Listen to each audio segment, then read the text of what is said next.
Well, once upon a time, this used to be the season opener before it fell victim to a pandemic reshuffling. But now Albert Park is back at the heart of the F1 calendar, so welcome to sun-kissed Melbourne for the Australian Grand Prix. The Melbourne circuit is certainly one that needs to be taken seriously. It's a combination of slippery surfaces and difficult corners, making it a very tricky track when it comes to overtaking. Drivers find it hard to pass and will need to take full advantage of those DRS zones if they want to have any hope of breaking through. Let's run you through the driver grid order for today's exciting race. An immense lap from Carlos Sainz yesterday puts him in pole position. Sergio Perez lines up alongside. Looking down the rest of the grid, we have Verstappen, Leclerc, Stroll, Oscar Piastri, Russell, Hamilton, Norris, Fernando Alonso, Tsunoda, Bottas, Sargent, Hulkenberg, Ocon, Albon, Magnussen, Gasly, Ricciardo, and Zhou Guanyu. And now it's time to head down to the track. And with me for this commentary this afternoon, former racing driver Naomi Schiff. I know what we've got to do before the start of today's race, but what about our driver? What do the final hours look like for them? Well, every driver certainly has their own way of preparing themselves before a race. But I can tell you that pre-race rituals are a real thing. When I was in go-karting, I used to touch every wheel in a specific sequence before I got into the kart. And then I stepped up to cars and had a specific set of fireproof base layers just for race day. So watch the drivers when they're on the grid. Some may be sitting on the floor and isolating, others may be up to other things that they do. But these little things really help their minds get ready for the race.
DRS now enabled. DRS enabled.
Final lap. Push, push.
Oh, that was great, guys. What an unbelievable pace in the car.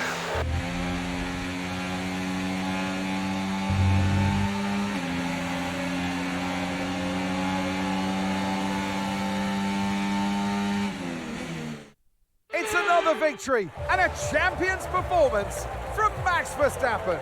Well, he's proved it time and time again. He is the competitor to be. But the question is, can anybody stop him? And today the answer was no.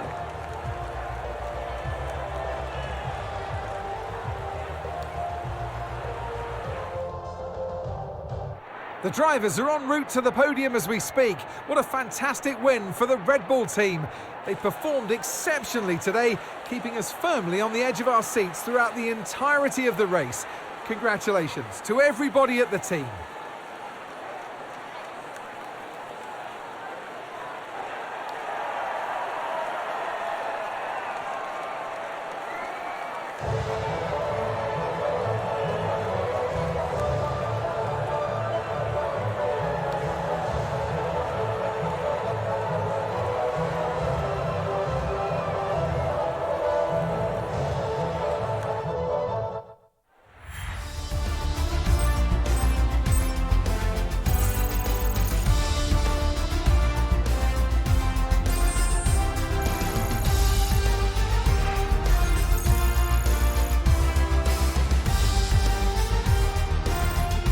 Well, what an end to another fantastic weekend of racing. Thanks to everyone who joined us, and we'll see you for the next one.